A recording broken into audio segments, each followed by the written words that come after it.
എങ്ങും ഒരു പിടിച്ചുകെട്ടുമില്ലാതെ ജീവിക്കുവാനാണല്ലോ മനുഷ്യർക്കൊക്കെ താല്പര്യം. എന്നാൽ അവരുടെ ജീവിത നിഷ്ഠകളെ അത് തകർക്കുകയും ധാർമ്മികമായി ആകെ അധപ്പതിച്ച ഒരു അവസ്ഥയിൽ അവരെ കൊണ്ടെത്തിക്കുകയും ചെയ്യും. ജീവനുള്ള ദൈവത്തിൽ നിന്നും അകലുന്നതൊരിക്കലും ആർക്കും നന്മയ്ക്കാകില്ല.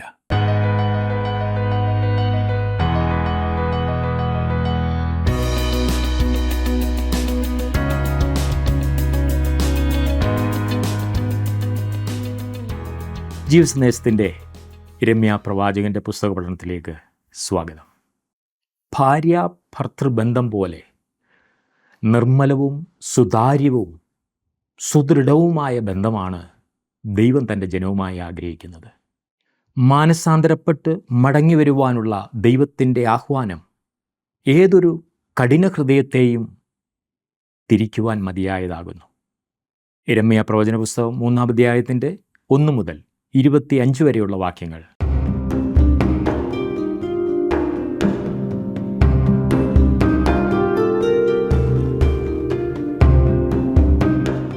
ഇരമ്യാ പ്രവചനം 2-ാം അധ്യായത്തിൽ പ്രവാചകൻ ആരംഭിച്ച തൻ്റെ ആദ്യത്തെ ദൂതിൽ ദൈവം യഹൂദയെ 2 കാര്യങ്ങൾക്ക് കുറ്റപ്പെടുത്തുന്നതും ശാസിക്കുന്നതുമാണ് നാം കാണുന്നത്. ആ ജനം യഹോവയെ തള്ളിക്കളഞ്ഞു. തങ്ങൾക്ക് തന്നെ അവർ ദൈവങ്ങളെ ഉണ്ടാക്കി. ഇരമ്യാ പ്രവചനം 3-ാം അധ്യായത്തിൻ്റെ ആദ്യത്തെ 5 വാക്യങ്ങളും ഇതേ വിഷയമാണ് കൈകാര്യം ചെയ്യുന്നത്. യോശിയ രാജാവിൻ്റെ കാലത്ത് ദൈവാലയത്തിലെ ചപ്പുകൂനയ്ക്കിടയിൽ നിന്നും യഹോവയുടെ ന്യായപ്രമാണ പുസ്തകം കണ്ടെത്തുന്നതിന് മുൻപ് ഇരമ്യാവിൻ്റെ ശുശ്രൂഷയുടെ ആദ്യത്തെ 5 വർഷങ്ങളിൽ നൽകിയ ദൂതുകളാണ് ഇരമ്യാ പ്രവചനം 2 മുതൽ 6 വരെയുള്ള അധ്യായങ്ങളിൽ നാം കാണുന്നത്. ഈ സമയത്ത് ഇരമ്യാവിനെ പോലെ തന്നെ ഒരു ചെറുപ്പക്കാരനായിരുന്ന യോശിയ രാജാവ് ദൈവത്തെ അന്വേഷിക്കുകയും തൻ്റെ രാജ്യത്ത് പലവിധമായ നവീകരണങ്ങൾ നടപ്പാക്കുകയും ചെയ്യുകയായിരുന്നു. പ്രധാനമായും യഹൂദയിലെ ഈ വിഗ്രഹ സേവ നീക്കുവാനുള്ള ശ്രമത്തിലായിരുന്നു യോശിയാവ്. രാജ്യം ജീവനുള്ള സത്യദൈവത്തെ തള്ളിക്കളഞ്ഞ് ദൈവത്തിൻ്റെ കോലങ്ങളായ വിഗ്രഹങ്ങളെ ആരാധിക്കുവാനായി തങ്ങളെ തന്നെ വിറ്റിരുന്നു. ചെറുപ്പക്കാരായ രാജാവിൻ്റെയും പ്രവാചകൻ്റെയും ഒരുമിച്ചുള്ള പ്രവർത്തനം ഒരു വലിയ മാറ്റമാണ് ദേശത്ത് കൊണ്ടുവന്നത്. യഹൂദ വിഗ്രഹസേവയിലേക്ക് പോയി. കാരണം എളുപ്പമുള്ളതും മനുഷ്യർക്കൊക്കെ ഇഷ്ടമുള്ളതുമായ മാർഗം അതായിരുന്നു. ഒരു പിടിച്ചുകെട്ടുമില്ലാതെ ജീവിക്കുവാനാണല്ലോ മനുഷ്യർക്കൊക്കെ എപ്പോഴും താല്പര്യം. എന്നാൽ അതവരുടെ ജീവിതത്തിലെ നിഷ്ഠകളെ തകർക്കുകയും ധാർമ്മികമായി ആകെ അധപ്പതിച്ച ഒരവസ്ഥയിൽ അവരെ കൊണ്ടെത്തിക്കുകയും ചെയ്യും എന്നവർ മറന്നു കളയുന്നു. ജീവനുള്ള ദൈവത്തിൽ നിന്നും അകലുന്നത് ഒരിക്കലും ആർക്കും നന്മയ്ക്കാകില്ല എന്ന് മറക്കരുത്. യിരെമ്യാ പ്രവചനം 3-ാം അധ്യായത്തിൻ്റെ ആദ്യത്തെ വാക്യം ഞാനൊന്ന് വായിക്കാം, ശ്രദ്ധിച്ചാട്ടെ. ഒരു പുരുഷൻ തൻ്റെ ഭാര്യയെ ഉപേക്ഷിക്കുകയും അവൾ അവനെ വിട്ടുപോയി മറ്റൊരു പുരുഷന് ഭാര്യയായി തീരുകയും ചെയ്ത ശേഷം അവൻ അവളുടെ അടുക്കൽ വീണ്ടും ചെല്ലുമോ? അങ്ങനെയുള്ള ദേശം മലിനമായി പോകുകയില്ലയോ? നീയോ പല ജാരന്മാരുമായി പരസംഗം ചെയ്തിരിക്കുന്നു, എന്നിട്ടും എൻ്റെ അടുക്കൽ മടങ്ങി വരുവാൻ നീ വിചാരിക്കുന്നുവോ എന്ന് യഹോവയുടെ അരുളപ്പാട്. യഹൂദയുടെ ആത്മീക അവസ്ഥ എത്ര മോശപ്പെട്ടതാകുന്നു എന്ന് ഇവിടെ ഉപയോഗിച്ചിരിക്കുന്ന വാക്കുകളിൽ നിന്നും വ്യക്തമാണല്ലോ. അവർ താണു പോകാവുന്നതിൻ്റെ പരമാവധി താണു കഴിഞ്ഞു. ഭയങ്കരമായ അസാൻമാർഗികത്വം ആകുന്നു ദേശത്ത് കാണുന്നത്. ആ ദേശം വേശ്യാവൃത്തി ചെയ്തു. എന്നിട്ടും ദൈവം അവളെ മടങ്ങി വരുവാൻ വിളിക്കുകയാണ് ചെയ്യുന്നത്. 2-ാം വാക്യത്തിൽ, മൊട്ടക്കുന്നുകളിലേക്ക് തലപൊക്കി നോക്കുക, നീ പരസംഗം ചെയ്യാത്ത സ്ഥലം ഏതുള്ളൂ? മരുഭൂമിയിൽ അരാബ്യർ എന്ന പോലെ നീ വഴികളിൽ അവർക്കായി പതിയിരുന്നു. നിന്റെ പരസംഗത്താലും വഷളത്വത്താലും ദേശത്തെ മലിനമാക്കിയിരിക്കുന്നു. എന്തിൻ്റെയെങ്കിലും ഒരു ചെറിയ രൂപമുണ്ടാക്കി അതിൻ്റെ മുൻപിൽ പൂജ കഴിക്കുന്നതല്ല യഥാർത്ഥത്തിൽ വിഗ്രഹാരാധന. ഇത് പ്രത്യേകം ഓർക്കണം. ഒരു വ്യക്തി തന്നെ ഏതൊരു കാര്യത്തിനായി വിറ്റിരിക്കുന്നുവോ അതിനെയാണ് വിഗ്രഹാരാധന എന്നതുകൊണ്ട് അർത്ഥമാക്കുന്നത്. അത്യാഗ്രഹത്തെ വിഗ്രഹാരാധന എന്നാണ് ബൈബിളിൽ പറഞ്ഞിരിക്കുന്നത്. അതിൻ്റെ കാരണം, ഒരു മനുഷ്യൻ അത്യാഗ്രഹത്തോടെ എന്തിനെങ്കിലും വേണ്ടി ശ്രമിക്കുമ്പോൾ അയാൾ തൻ്റെ സമയവും ശക്തിയും എല്ലാം അതിനായി നൽകുന്നു. അയാൾ അതിനായി തന്നെ മുഴുവനായി സമർപ്പിച്ചിരിക്കുന്ന സ്ഥിതിയാകും. അതാണ് അവിടുത്തെ അർത്ഥം. ഈ അന്ത്യകാലത്ത് വലിയ പങ്കാളുകളും പാപത്തിനായി തങ്ങളെ വിറ്റിരിക്കുകയാണ്. പാപം ചെയ്യുവാൻ അവർ ചെലവഴിക്കുന്ന സമയവും സമ്പത്തും ശക്തിയും വളരെയാണ്. എന്നാൽ ഓർക്കുക, ജീവനുള്ള ദൈവത്തിൽ നിന്നും മനുഷ്യൻ തിരിയുന്ന നിമിഷം അവൻ മറ്റെന്തെങ്കിലുമൊക്കെയാണ് ചെയ്യുവാൻ തിരിയുന്നത്. അതായത് താൻ തനിക്കായി തന്നെ ഉണ്ടാക്കിയ എന്തെങ്കിലുമൊക്കെയാണ്. അത് അവൻ്റെ ദൈവമാണ്, അവൻ്റെ വിഗ്രഹമാണ്. അതവനെ നശിപ്പിക്കും. വിഗ്രഹാരാധനയുടെ പ്രകൃതിയെക്കുറിച്ചും സത്യദൈവത്തെ ആരാധിക്കുന്നതിനെക്കുറിച്ചും ഭക്തനായ ഒരു മനുഷ്യൻ വിവരിച്ചത് ഞാൻ ഒന്ന് രേഖപ്പെടുത്താം. ശ്രദ്ധിച്ചാട്ടെ, ഒരാൾ രേഖപ്പെടുത്തിയതാണ്. തൻ്റെ സ്വന്തം രൂപകൽപ്പനയിൽ ഒരു മനുഷ്യൻ ഒരു ദൈവത്തെ ഉണ്ടാക്കുമ്പോൾ അവൻ തന്നെപ്പോലെയുള്ള തൻ്റെ അപൂർണതകളുടെ ഒരു വലിയ പതിപ്പാണ് ഉണ്ടാക്കിയെടുക്കുന്നത്. അതിലുപരി ഈ മനുഷ്യൻ തനിക്കായി തന്നെ ഉണ്ടാക്കുന്ന ദൈവം തൻ്റെ പ്രകൃതിക്ക് അനുസരണമായത് അവനിൽ നിന്നും ആവശ്യപ്പെടും. ദൈവത്തിൻ്റെ പ്രകൃതിക്ക്. അതെ, പല മതങ്ങളിലും ഇത് വ്യക്തമായി കാണുവാൻ സാധിക്കും. തങ്ങളുടെ സ്വന്തം താല്പര്യങ്ങൾക്ക് ചേരാത്തതൊന്നും തങ്ങളിൽ നിന്നും ആവശ്യപ്പെടാത്ത ദൈവത്തെ ആകുന്നു എല്ലാവർക്കും ഇഷ്ടം. അതാണ് അന്വേഷിക്കുന്നതും. സത്യദൈവം മനുഷ്യനെ വിളിക്കുന്നത് വിശുദ്ധിയുടെ ദൈവത്തിൻ്റെ വിളിയാകുന്നു, നിർമ്മലതയുടെ ദൈവത്തിൻ്റെ വിളിയാകുന്നു, സ്നേഹത്തിൻ്റെ വിളിയാകുന്നു. അതെ, തൻ്റെ മക്കൾ തൻ്റെ നിലവാരത്തിലേക്ക് ഉയർന്നു വരുന്നതിനുള്ള വിളിയാകുന്നു. മനുഷ്യൻ്റെ വഷളായ പ്രകൃതത്തോട് അനുരഞ്ജനപ്പെടുന്നവനല്ല സത്യദൈവം. അശുദ്ധിയും ദുഷ്ടതയും നിറഞ്ഞ മനുഷ്യൻ്റെ ആഗ്രഹങ്ങളെ ദൈവം അനുവദിച്ചു കൊടുക്കില്ല. കാരണം അത് മനുഷ്യന് തന്നെ ദോഷമാണ്. ദൈവത്തിൻ്റെ വിശുദ്ധിയുടെ ആ ഉയരങ്ങളിൽ എത്തുന്നതുവരെയും ദൈവം മനുഷ്യനെ ഉയരങ്ങളിലേക്ക് വിളിച്ചുകൊണ്ടിരിക്കുന്നു. മനുഷ്യവർഗത്തെ ദൈവം വിളിക്കുന്നത് എപ്പോഴും ഒന്നാമത് നിർമ്മലതയിലേക്ക്, പിന്നീട് സമാധാനത്തിലേക്ക്, ഒന്നാമത് വിശുദ്ധിയിലേക്ക്, പിന്നീട് സന്തോഷത്തിലേക്ക്, ആദ്യം നീതിയിലേക്ക്, പിന്നീട് ആനന്ദത്തിലേക്ക് ദൈവം മനുഷ്യനെ വിളിക്കുകയാണ്. യിരെമ്യാവിൻ്റെ തലമുറയിലെ യഹൂദ മക്കൾ മുഴു ഹൃദയത്തോടെ വിഗ്രഹാരാധനയിലേക്ക് പോയി എന്നും അതുമൂലം ദേശത്ത് തികഞ്ഞ അസാൻമാർഗീയത്വം ആകുന്നു നടമാടുന്നതെന്നും ദൈവം പറഞ്ഞു. മൊട്ടക്കുന്നുകളിലേക്ക് തലപൊക്കി നോക്കുക എന്ന് ദൈവം പറയുമ്പോൾ ആ സ്ഥലങ്ങൾ എത്രമാത്രം അസാൻമാർഗികമായി വഷളായിരിക്കുന്നു എന്ന് താങ്കൾക്ക് മനസ്സിലാക്കുവാൻ കഴിയും. വിഗ്രഹത്തെ പ്രതിഷ്ഠിച്ച് ആരാധിക്കുവാൻ പണിതിരുന്ന പൂജാസ്ഥലങ്ങളെ മൊട്ടക്കുന്നുകൾ എന്ന് പറയുന്നത് കൊണ്ട് ഉദ്ദേശിക്കുന്നത് അതാണ്. അവിടെ അരങ്ങേറാത്ത അന്യായം ഒന്നും തന്നെ ഉണ്ടായിരുന്നില്ല. യഹൂദ വളരെയധികം വീണുപോയിരുന്നു.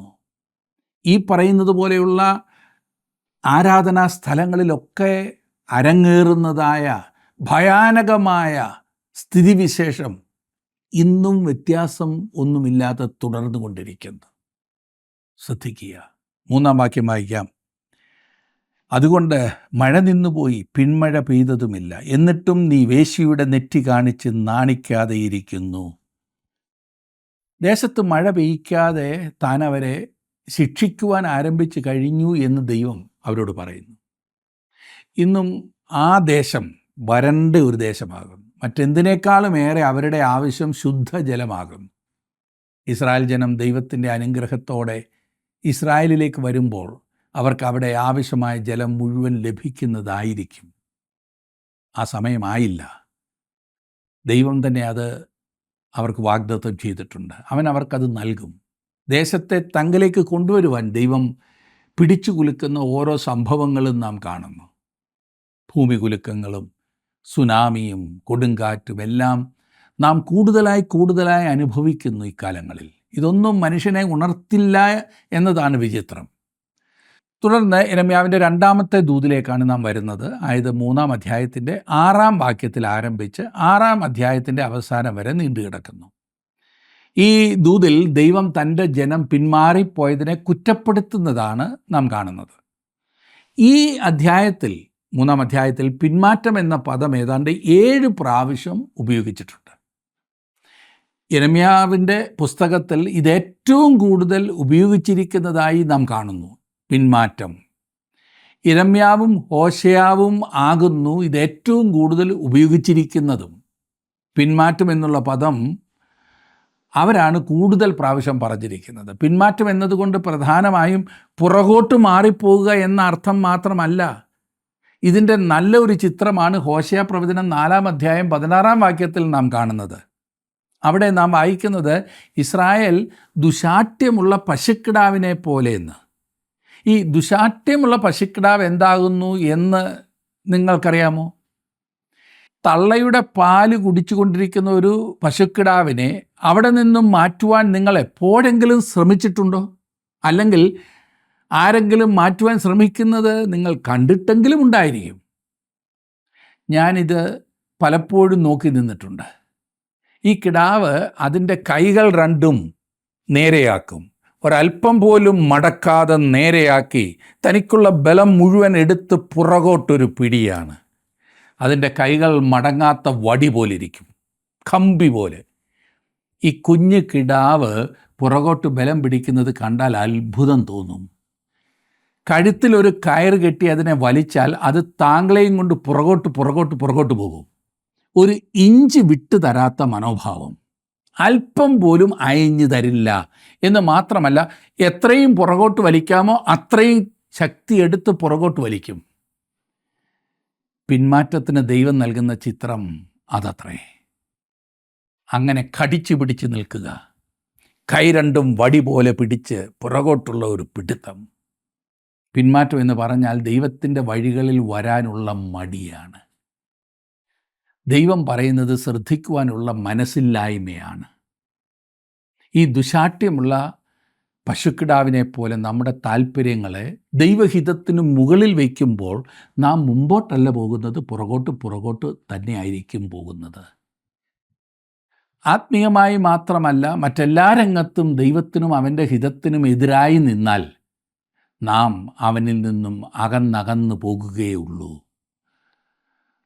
6-ാം വാക്യത്തിൽ നാം വായിക്കുന്നത്, യോശിയ രാജാവിൻ്റെ കാലത്ത് യഹോവ എന്നോട് അരുളി ചെയ്തത്, വിശ്വാസത്യാഗിനിയായ ഇസ്രായേൽ ചെയ്തിരിക്കുന്നത് നീ കണ്ടുവോ?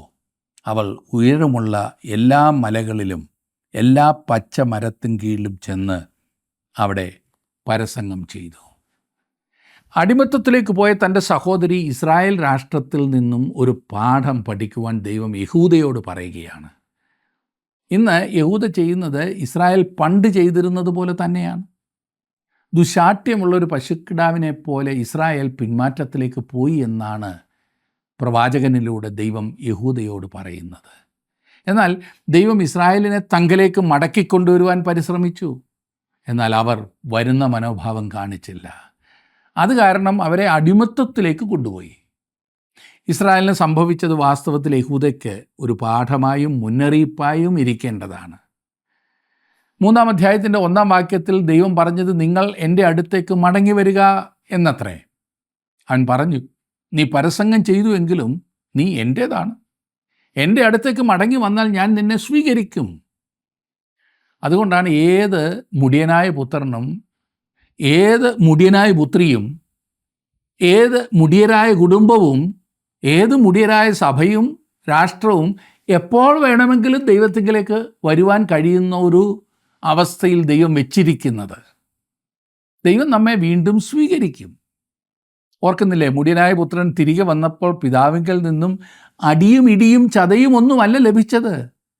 അവൻ ദൂരദേശത്തായിരുന്നപ്പോൾ ഈ പറഞ്ഞതൊക്കെ അവന് ലഭിച്ചു. അപ്പൻ്റെ വീട്ടിലേക്ക് വന്നപ്പോൾ അവന് ലഭിച്ചത് ചുംബനമായിരുന്നു. ദൂരദേശത്ത് അവൻ പട്ടിണി കിടക്കുകയായിരുന്നു. എന്നാൽ അപ്പൻ്റെ വീട്ടിലേക്ക് വന്നപ്പോൾ വലിയ വിരുന്നാണ് അവന് ലഭിച്ചത്. എന്നാൽ ഇസ്രായേൽ ദൈവത്തിങ്കിലേക്ക് മടങ്ങി വന്നില്ല എന്ന് നാം വായിക്കുന്നു. അവർ വിഗ്രഹാരാധനയിലേക്ക് താണുപോയി. അങ്ങനെ ദൈവം അവരെ അടിമത്തത്തിലേക്ക് അയച്ചു. ഇപ്പോൾ ദൈവം യഹൂദയോട് പറയുന്നത്, ഇത് നിങ്ങൾക്കൊരു പാഠം ആയിരിക്കട്ടെ എന്നാണ്. 7-ാം വാക്യം, ഇതൊക്കെയും ചെയ്ത ശേഷം അവൾ എൻ്റെ അടുക്കൽ മടങ്ങി വരുമെന്ന് ഞാൻ വിചാരിച്ചു. എന്നാൽ അവൾ മടങ്ങി വന്നില്ല. വിശ്വാസപാതകിയായ യഹൂദ എന്ന അവളുടെ സഹോദരി അത് കണ്ടു. ദൈവം പറയുന്നത്, ഇസ്രായേൽ അതായത് വടക്കേ രാജ്യം, തങ്കലേക്ക് തിരിഞ്ഞു വരുവാൻ താൻ അവൾക്കൊരവസരം നൽകി. അങ്ങനെ വന്നിരുന്നെങ്കിൽ താൻ അവരെ വീണ്ടും സ്വീകരിച്ചേനേയും. എന്നാൽ അവൾ മടങ്ങി വന്നില്ല. അവളുടെ അനുസരണം കെട്ട സഹോദരി യഹൂദ, അതായത് തെക്കേ രാജ്യം, അവൾ അത് കണ്ടു. യഹൂദയുടെ പാപം ഇപ്പോൾ ഇരട്ടിച്ചിരിക്കുകയാണ്. അതെങ്ങനെയാണ്? വടക്കേ 10 ഗോത്രങ്ങളായ ഇസ്രായേലിന് വരുവാൻ പോകുന്നതിനേക്കാൾ ഭയങ്കരമായിരിക്കും തെക്കേ 2 ഗോത്രങ്ങളായ യഹൂദയ്ക്ക് വരുവാൻ പോകുന്ന ന്യായവിധി. അതിൻ്റെ കാരണവും വ്യക്തമാണ്. ഇസ്രായേൽ പാപം ചെയ്തപ്പോൾ ദൈവം അവരോട് എങ്ങനെയാണ് ഇടപെട്ടതെന്ന് യഹൂദ കണ്ടിട്ടും മനം തിരിയാതിരുന്നത് അവർക്ക് കൂടുതൽ ശിക്ഷ കൊണ്ടു കൊടുത്തു. എത്ര നല്ല നല്ല അവസരങ്ങൾ ലഭിച്ചിട്ടുള്ള സമൂഹമാണ് നമ്മുടേത്. ലോകത്തിൽ മറ്റാരേക്കാളും മുമ്പ് രക്ഷയുടെ സുവിശേഷം കേൾക്കുവാൻ അവസരം ലഭിച്ച ഒരു കൂട്ടമാണ് നമ്മുടെ സമൂഹം. എത്രയെത്ര അനുഗ്രഹിക്കപ്പെട്ട പാരമ്പര്യം. എന്നാൽ ഇന്ന് ആർക്കാണ് ദൈവവചനത്തോട് താല്പര്യം? അത് വായിക്കുവാൻ പോലും പലർക്കും സമയമില്ല. അറിഞ്ഞിട്ട് വേണ്ടേ അനുസരിക്കുവാൻ. താൻ നമുക്ക് തന്നിട്ടുള്ള സാധ്യതകളുടെ വെളിച്ചത്തിലായിരിക്കും ദൈവം നമ്മെ ന്യായം വിധിക്കുന്നത്. മറക്കരുത്. 9-ാം വാക്യം, മനോലഘുത്വത്തോടെ ചെയ്ത അവളുടെ പരസംഗം ഹേതുവായി ദേശം മലിനമായിപ്പോയി. കല്ലിനോടും മരത്തോടും അവൾ വ്യഭിചാരം ചെയ്തു. കല്ലുകൊണ്ടും മരം കൊണ്ടും അതുപോലെ അവർ കണ്ടതുകൊണ്ടൊക്കെ ബിംബങ്ങൾ ഉണ്ടാക്കി. 10-ാം വാക്യത്തിൽ നാം കാണുന്നത്, ഇതെല്ലാമായിട്ടും വിശ്വാസപാതകിയായ സഹോദരി യഹൂദ കപടമായിട്ടല്ലാതെ പൂർണ്ണ ഹൃദയത്തോടെ എൻ്റെ അടുക്കലേക്ക് മടങ്ങി വന്നിട്ടില്ല എന്ന് യഹോവയുടെ അരുളപ്പാട്. യോശിയ രാജാവിൻ്റെ കാലത്തെ ഉണർവ് തീർച്ചയായും ഒരു ആത്മീയ ഉണർവ് തന്നെയായിരുന്നു എന്നതിൽ 2 പക്ഷമില്ല. അനേകർ ജീവനുള്ള ദൈവത്തെങ്കിലേക്ക് തിരിഞ്ഞു. എന്നാൽ അത് വളരെ പ്രസിദ്ധമായിരുന്നതിനാൽ അനേകർക്കും ഉപരിപ്ലവമായി ദൈവത്തിങ്കലേക്കുള്ള ഒരു മടങ്ങിവരവ് മാത്രമേ ഉണ്ടായുള്ളൂ. യഹൂദ രാഷ്ട്രത്തിന് മൊത്തത്തിൽ പുറമേയുള്ളൊരു മാറ്റം മാത്രമായിരുന്നു, ബാഹ്യമായ ഒരു മാറ്റം. ഇന്ന് അനേക സ്ഥലങ്ങളിലും ദൈവവചനത്തോടുള്ള വർദ്ധിച്ച ഒരു താല്പര്യവും സുവിശേഷീകരണത്തിലൊരു മുന്നേറ്റവുമൊക്കെ നാം കാണുന്നുണ്ട്. തർക്കമില്ല. ആത്മീയ കാര്യങ്ങളിൽ അനേകർക്കും താല്പര്യമുണ്ട്. എന്നാൽ നാം അതിനെ ആത്മീയ ഉണർവെന്ന് വിചാരിക്കരുത്. ഉണർവുണ്ടാകുമ്പോൾ എല്ലാം വ്യത്യസ്തപ്പെടും. ആളുകളിൽ വിശുദ്ധിക്ക് വേണ്ടിയുള്ള വർദ്ധിച്ച താല്പര്യവും പുറത്തുള്ള ലോകത്തിന് സഭ ഒരു വലിയ അനുഗ്രഹവുമായിരിക്കും ഉണർവുള്ളിടത്ത്. ഇന്ന് പലയിടത്തും വളരെ ആളുകൾ കൂടുന്നുണ്ട്. അത് ആൾ കൂട്ടുവാൻ കാട്ടിക്കൂട്ടുന്ന വിദ്യകൾ കൊണ്ട് ആകാവുന്നതുമാണ്. ഇന്ന് മനുഷ്യർക്ക് വിനോദത്തോടുള്ള താല്പര്യം വർദ്ധിച്ചിട്ടുണ്ട്. അതുകൊണ്ട് തന്നെ വലിയ കൂട്ടങ്ങൾ ഉണ്ടാകുവാൻ ആത്മീയ ശുശ്രൂഷ വിനോദമായി തിരിച്ചുവിടാറുണ്ടല്ലോ. ഇതൊന്നും ഉണർവല്ല എന്ന കാര്യം നാം പ്രത്യേകം ഓർക്കണം. ആത്മീയ ഉണർവെന്ന് പറയുന്നത് ഇതൊന്നുമല്ല. 11-ാം വാക്യത്തിൽ നാം വായിക്കുന്നത്, വിശ്വാസത്യാഗിനിയായ ഇസ്രായേൽ വിശ്വാസപാതകിയായ യഹൂദയേക്കാൾ നീതിയുള്ളവളെന്ന് യഹോവ എന്നോട് അരുളി ചെയ്തു. യഹൂദയുടെ പാപം ഇസ്രായേലിൻ്റെ പാപത്തേക്കാൾ മോശമാണെന്ന് ദൈവം വ്യക്തമാക്കുകയാണ്. തെക്കേ ഗോത്രങ്ങൾക്കുണ്ടായിരുന്ന അതേ അവസരം വടക്കേ ഗോത്രങ്ങൾക്കും ലഭിച്ചില്ല. വടക്കേ രാജ്യത്തിന് ദൈവം തെക്ക് നൽകിയ ദേവാലയമോ ദൈവവചനത്തിൻ്റെ പതിപ്പോ ഒന്നും ഉണ്ടായിരുന്നില്ല. ആയതിനാൽ യഹൂദയുടെ മേൽ വരുന്ന ന്യായവിധി വലുതായിരിക്കും എന്ന് ദൈവം അവരോട് പറയുകയാണ് ചെയ്യുന്നത്. 12-ാം വാക്യത്തിൽ നാം കാണുന്നു, നീ ചെന്ന് വടക്കോട്ട് നോക്കി ഈ വചനങ്ങളെ വിളിച്ചു പറക, വിശ്വാസത്യാഗിനിയായ ഇസ്രായേലെ മടങ്ങി വരിക എന്ന് യഹോവയുടെ അരുളപ്പാട്. ഞാൻ നിങ്ങളോട് കോപം കാണിക്കയില്ല, ഞാൻ കരുണയുള്ളവൻ, എന്നേക്കും കോപം സംഗ്രഹിക്കുകയുമില്ല എന്ന് യഹോവയുടെ അരുളപ്പാട്. ഇന്ന് ദൈവം വീണ്ടും വീണ്ടും വിളിച്ചുകൊണ്ടിരിക്കുകയാണ്. ഇസ്രായേലിനോട് പറയുന്നത് അവർ തങ്കലേക്ക് തിരിയുമെങ്കിൽ താൻ അവരെ വീണ്ടും ദേശത്തേക്ക് കൊണ്ടുവരുമെന്നാണ്.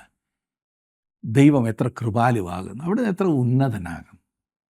13-ാം വാക്യത്തിൽ നാം വായിക്കുന്നത്, നിന്റെ ദൈവമായ യഹോവയോട് നീ ദ്രോഹം ചെയ്ത് പച്ചമരത്തിൻ കീഴിലൊക്കെയും അന്യന്മാരോട് ദുർമാർഗമായി നടന്നതും എൻ്റെ വാക്ക് കേട്ടനുസരിക്കാതെ ഇരുന്നതുമായ നിന്റെ അകൃത്യം സമ്മതിക്കുക മാത്രം ചെയ്യുക എന്ന് യഹോവയുടെ അരുളപ്പാട്. ഇന്ന് മനുഷ്യരിലൊക്കെ കാണുന്ന ഏറ്റവും വലിയ പ്രശ്നങ്ങളിൽ ഒന്ന് തെറ്റ് അംഗീകരിച്ച് ഏറ്റുപറയുവാൻ മനസ്സില്ലാത്തതാണ്. പാപം ഏറ്റുപറയുന്ന മനോഭാവം ഇന്നൊട്ടുമുക്കാലും ആത്മീയ ശുശ്രൂഷകളിൽ നിന്നും നഷ്ടപ്പെട്ടിരിക്കുന്നു. അതേ സുഹൃത്തെ, നാം നമ്മുടെ പാപം ഏറ്റുപറയേണ്ടതുണ്ട്, മനഃപൂർവ്വമായി ഏറ്റുപറയേണ്ടതുണ്ട്. ദൈവം വെച്ചിട്ടുള്ള പ്രമാണത്തിൽ വരാത്തിടത്തോളം ദൈവത്തിന് നമ്മെ അംഗീകരിക്കുവാനോ അനുഗ്രഹിക്കുവാനോ കഴിയില്ല. ഇത് വചനത്തിലെ സത്യമാണ്. അങ്ങനെ അംഗീകരിക്കുന്നതിനാൽ ദൈവമല്ലാതായിത്തീരുകയാണ്. പ്രിയ സുഹൃത്തെ, ഒരു ദൈവപൈതലാകുന്നു എന്ന ഉറപ്പ് താങ്കൾക്കുണ്ടോ? അങ്ങനെ പറയുന്നത് കൊണ്ട് എന്താണ് അർത്ഥമാക്കുന്നത്? ഒരുപക്ഷെ താങ്കൾ പറഞ്ഞേക്കാം, താങ്കൾ ക്രിസ്തുവിനെ ആശ്രയിക്കുന്നുവെന്ന്. എന്തിനായിട്ടാണ് അവനെ ആശ്രയിക്കുന്നത്? താങ്കളുടെ രക്ഷകനായി അവനിൽ വിശ്വസിക്കുന്നു എന്നാണോ ഉദ്ദേശിച്ചത്? അത് കേൾക്കുന്നതിൽ എനിക്ക് തീർച്ചയായും സന്തോഷമുണ്ട്. താങ്കളുടെ പാപത്തിൽ നിന്നും അവിടുന്ന് താങ്കളെ രക്ഷിച്ചു എന്ന ഉറപ്പ് താങ്കൾക്കുണ്ടോ? താങ്കളെ ഒരു കോടീശ്വരനാക്കുവാനോ ഒരു നല്ല പദവിയൊക്കെ നൽകി സമൂഹത്തിൽ ആദരണീയനായ വ്യക്തിയാക്കുവാനോ അല്ല. അതിനല്ല ക്രിസ്തു കാൽവരി ക്രൂശിൽ മരിച്ചത്. നമ്മുടെ പാപ സ്വഭാവത്തിൽ നിന്നും നമ്മെ വിടുവിച്ച് ദൈവപ്രകൃതമുള്ളവരാക്കി തീർക്കുവാനാണ് കർത്താവ് മരിച്ചത്. നമ്മുടെ അകൃത്യങ്ങൾ നിമിത്തം അവൻ മുറിവേറ്റും. അതെ, നാം എത്രമാത്രം അതിക്രമങ്ങൾ ചെയ്തു എന്നറിയാമോ? യിരെമ്യാവിലൂടെ അന്നത്തെ ജനത്തോട് പറഞ്ഞ ദൈവവചനം നിന്റെ പാപങ്ങളെ ഏറ്റുപറയുക എന്നത്രേ. ആയത് ഇന്നും നമ്മോട് പറയുന്ന ദൂതാണ്. 14-ാം വാക്യത്തിൽ നാം കാണുന്നു, വിശ്വാസത്യാഗികളായ മക്കളെ മടങ്ങി വരുവീൻ എന്ന് യഹോവയുടെ അരുളപ്പാട്. ഞാനല്ലോ നിങ്ങളുടെ ഭർത്താവ്. ഞാൻ നിങ്ങളെ പട്ടണത്തിൽ ഒരുത്തനെയും വംശത്തിൽ 2 പേരെയും വീതം എടുത്ത് സിയോനിലേക്ക് കൊണ്ടുവരും. ദൈവം എത്ര കൃപാലുവാകുന്നു എന്ന് കാണുക. 15-ാം വാക്യത്തിലേക്ക് വരുമ്പോൾ കാണുന്നത്, ഞാൻ നിങ്ങൾക്ക് എൻ്റെ മനസ്സിനൊത്ത ഇടയന്മാരെ നൽകും. അവർ നിങ്ങളെ ജ്ഞാനത്തോടും ബുദ്ധിയോടും കൂടെ മേയിക്കും. പ്രിയ സുഹൃത്തെ, ദൈവവചനം ശരിയായി പഠിപ്പിക്കുന്ന ഒരു സഭാ ശുശ്രൂഷകൻ നിങ്ങൾക്കുണ്ട് എങ്കിൽ അദ്ദേഹത്തെ സ്നേഹിക്കുക, ബഹുമാനിക്കുക. അദ്ദേഹത്തെ സംരക്ഷിക്കേണ്ടത് നിങ്ങളുടെ കടമയാണ്. അദ്ദേഹം വിലപ്പെട്ടവനാകുന്നു. അങ്ങനെയുള്ളവർ ചുരുക്കമാണെന്നുള്ളത് മറന്നു പോകരുത്. 16-ാം വാക്യത്തിൽ നാം കാണുന്നത്, അങ്ങനെ നിങ്ങൾ ദേശത്ത് വർദ്ധിച്ചു പെരുകുമ്പോൾ ആ കാലത്തെ യഹോവയുടെ നിയമപ്പെട്ടകം എന്നിനി പറയുകയില്ല. അത് മനസ്സിൽ വരികയില്ല, അതിനെ ഓർക്കയില്ല, ചെന്ന് കാണുകയില്ല, ഇനി അത് ഉണ്ടാക്കുകയുമില്ല എന്ന് യഹോവയുടെ അരുളപ്പാട്. അന്നാളിൽ എന്ന് പറഞ്ഞിരിക്കുന്നത് സഹസ്രാബ്ദ രാജ്യത്തെക്കുറിച്ചാണ്. യിരെമ്യാവിൻ്റെ പുസ്തകത്തിൽ ഉടനീളം പ്രകാശധാര നാം കാണുന്നതാണ്. വളരെയേറെ ഇരുട്ട് നിറഞ്ഞ ഒരു കാലയളവിൽ യിരെമ്യാവ് തൻ്റെ വചനം അറിയിക്കുമ്പോൾ ഈ പ്രകാശധാര ഇടയ്ക്കിടെ കാണുന്നു എന്നത് എത്ര പ്രോത്സാഹജനകമാകുന്നു എന്നോർക്കണം. 17-ഉം 18-ഉം വാക്യങ്ങളിൽ നാം കാണുന്നത്, ആ കാലത്ത് യെരുശലേമിന് യഹോവയുടെ സിംഹാസനം എന്ന് പേരാകും. സകല ജാതികളും അവിടേക്ക് യെരുശലേമിലേക്ക് തന്നെ യഹോവയുടെ നാമം നിമിത്തം വന്നു ചേരും. തങ്ങളുടെ ദുഷ്ടഹൃദയത്തിൻ്റെ ശാഠ്യപ്രകാരം ഇനി നടക്കുകയുമില്ല. ആ കാലത്ത് യഹൂദാഗ്രഹം ഇസ്രായേൽ ഗ്രഹത്തോട് ചേർന്ന് അവർ ഒന്നിച്ച് വടക്കേ ദിക്കിൽ നിന്ന് പുറപ്പെട്ട് ഞാൻ നിങ്ങളുടെ പിതാക്കന്മാർക്ക് അവകാശമായി കൊടുത്ത ദേശത്തേക്ക് വരും. ഇത് മഹത്വകരമായൊരു പ്രവചനമാകുന്നില്ലേ? ഇതൊരു മുത്തുപോലെ വിലപിടിപ്പുള്ളതാണ്. 19-ാം വാക്യത്തിൽ നാം വായിക്കുന്നു, ഞാനോ നിന്നെ ദത്തെടുത്തു നിനക്ക് ജാതികളുടെ അതിഭംഗിയുള്ള അവകാശമായ മനോഹര ദേശം നൽകേണ്ടത് എങ്ങനെയെന്ന് വിചാരിച്ചു. നീ എന്നെ എൻ്റെ പിതാവേ എന്ന് വിളിക്കും, എന്നെ വിട്ടുമാറുകയുമില്ല എന്ന് ഞാനും വിചാരിച്ചു. നീ എന്നെ എൻ്റെ പിതാവേ എന്ന് വിളിക്കും എന്ന് ദൈവം പറയുന്നു. ഒരു യഹൂദനും ദൈവത്തെ തൻ്റെ പിതാവ് എന്ന് സംബോധന ചെയ്യുമായിരുന്നില്ല. അവൻ ഇസ്രായേൽ രാഷ്ട്രത്തിൻ്റെ മൊത്തം പിതാവായിരുന്നു. പുറപ്പാട് പുസ്തകം 4-ാം അധ്യായത്തിൻ്റെ 22-ാം വാക്യത്തിൽ കാണുന്നത് ഇസ്രായേൽ എൻ്റെ മകൻ എന്നത്രേ. എന്നാൽ ദൈവം ദാവീദിനെ തൻ്റെ മകനെന്ന് പറഞ്ഞില്ല, ദാവീദ് എൻ്റെ ദാസൻ എന്ന് സങ്കീർത്തനത്തിൽ നാം വായിക്കുന്നു. 89-ാം സങ്കീർത്തനം 3-ാം വാക്യത്തിൽ മോശയെക്കുറിച്ച് ദൈവത്തിൻ്റെ ദാസൻ എന്നാണ് പറഞ്ഞിരിക്കുന്നത്. കൃപയുടെ യുഗത്തിൽ മാത്രമാണ് നമ്മെ ദൈവത്തിൻ്റെ മക്കൾ എന്ന് പറഞ്ഞിരിക്കുന്നത്. തന്നെ കൈക്കൊണ്ട് തൻ്റെ നാമത്തിൽ വിശ്വസിക്കുന്ന ഏവർക്കും ദൈവമക്കളാകുവാനുള്ള അധികാരം നൽകിയെന്ന് യോഹന്നാൻ 1 അധ്യായം 12 വാക്യത്തിൽ നാം വായിക്കുന്നു. ദൈവമക്കളാകുവാൻ വേറെ എന്തെങ്കിലുമോ ചെയ്യേണ്ടതില്ല. അവിടുന്ന് താങ്കളെ പാപത്തിൽ നിന്നും രക്ഷിച്ച രക്ഷകൻ ആണോ സുഹൃത്തെ? അങ്ങനെ ആകുന്നുവെങ്കിൽ താങ്കൾ രക്ഷിക്കപ്പെട്ട ഒരു പാപി മാത്രമല്ല, ദൈവ പൈതലും കൂടിയാകുന്നു. അത് എത്ര ഉന്നതമാണ്! ഞാൻ ഇനി 22 വാക്യം വായിക്കാം. വിശ്വാസത്യാഗികളായ മക്കളെ മടങ്ങി വരുവീൻ, ഞാൻ നിങ്ങളുടെ വിശ്വാസത്യാഗം മാറ്റിത്തരാം. ഇതാ ഞങ്ങൾ നിന്റെ അടുക്കൽ വരുന്നു, നീ ഞങ്ങളുടെ ദൈവമായ യഹോവയല്ലോ. കർത്താവ് പറയുന്നത് താൻ സൗഖ്യമാക്കുമെന്നാണ്. ദൈവഹിതത്തിൽ നിന്നും പിന്മാറുന്ന പ്രകൃതിയാകുന്നു നിങ്ങൾക്കുള്ളതെങ്കിൽ താങ്കൾക്ക് മർമ്മസ്ഥാനത്തൊരു പരുവുള്ളതുപോലെയാണത്. ദൈവം പറയുകയാണ്, അത് എന്തായിരുന്നാൽ തന്നെ ഞാൻ നിന്നെ സൗഖ്യമാക്കാമെന്ന്. നീ എൻ്റെ അടുത്തേക്ക് വരിക, അത്രമാത്രം ചെയ്താൽ മതി. 23 വാക്യം. കുന്നുകളും പർവ്വതങ്ങളിലെ കോലാഹലവും വ്യർത്ഥം, ഞങ്ങളുടെ ദൈവമായ യഹോവയിൽ മാത്രമേ ഇസ്രായേലിന് രക്ഷയുള്ളൂ. 121 സങ്കീർത്തനത്തിൽ ദാവീദ് പറയുന്നത്, ഞാൻ എൻ്റെ കണ്ണ് പർവ്വതങ്ങളിലേക്ക് ഉയർത്തുന്നു, എനിക്ക് സഹായം എവിടെ നിന്ന് വരും? എൻ്റെ സഹായം ആകാശത്തെയും ഭൂമിയെയും ഉണ്ടാക്കിയ യഹോവങ്കയിൽ നിന്ന് വരുന്നു. സഹായം ആ പർവ്വതത്തിൻ്റെ മുകളിൽ നിന്ന് വരുന്നില്ല, യഹോവയിൽ നിന്ന് മാത്രം രക്ഷ വരുന്നു, ദൈവത്തിൽ നിന്ന് മാത്രം. 25 വാക്യത്തിൽ നാം വായിക്കുന്നത്, ഞങ്ങളുടെ ലജ്ജയിൽ തന്നെ കിടക്കട്ടെ, ഞങ്ങളുടെ നാണം ഞങ്ങളെ മൂടട്ടെ. ഞങ്ങളും ഞങ്ങളുടെ പിതാക്കന്മാരും യൗവനം മുതൽ ഇന്നുവരെയും ഞങ്ങളുടെ ദൈവമായ യഹോവയോട് പാപം ചെയ്തിരിക്കുന്നു. ഞങ്ങളുടെ ദൈവമായ യഹോവയുടെ വാക്ക് കേട്ടനുസരിച്ചിട്ടുമില്ല. യഹൂദ തങ്ങളുടെ പാപങ്ങളെ ഏറ്റുപറഞ്ഞില്ല. യിരെമ്യാവ് തനിക്ക് വേണ്ടിയും ദേശത്തിന് വേണ്ടിയും പാപം ഏറ്റുപറഞ്ഞു. പാപം ഏറ്റുപറയുന്നത് കൊണ്ട് നമുക്കൊന്നും നഷ്ടപ്പെടുന്നില്ല, നാം നേട്ടം മാത്രമാണ് ഉണ്ടാക്കുന്നത്. നാം ദൈവസന്നിധിയിൽ വിനയപ്പെടേണ്ടത് അത്യന്താപേക്ഷിതമാണ്. ദൈവസന്നിധിയിൽ ചെന്ന് നമ്മുടെ പാപങ്ങളെ ഏറ്റുപറഞ്ഞ് പാപക്ഷമ പ്രാപിക്കുന്നിടത്തോളം അനുഗ്രഹിക്കപ്പെട്ട വേറൊരവസ്ഥയില്ല. അങ്ങനൊരു അനുഭവത്തിലേക്ക് തീർച്ചയായും ദൈവം നിങ്ങളെ നടത്തട്ടെ എന്ന് ഞാൻ പ്രാർത്ഥിക്കുന്നു. ദൈവം നിങ്ങളെ അനുഗ്രഹിക്കട്ടെ.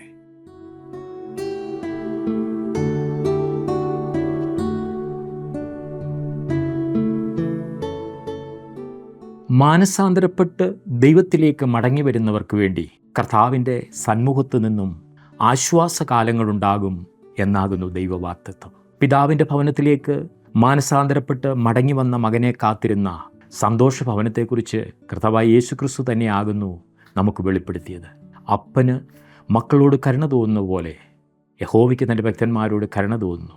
അവൻ നമ്മുടെ പ്രകൃതി അറിയുന്നുവല്ലോ, നാം പൊടിയെന്ന് അവൻ ഓർക്കുന്നുവെന്ന് ദൈവത്തിൻ്റെ മനസ്സറിഞ്ഞ ഭക്തനാണ് പാടിയിരിക്കുന്നത്.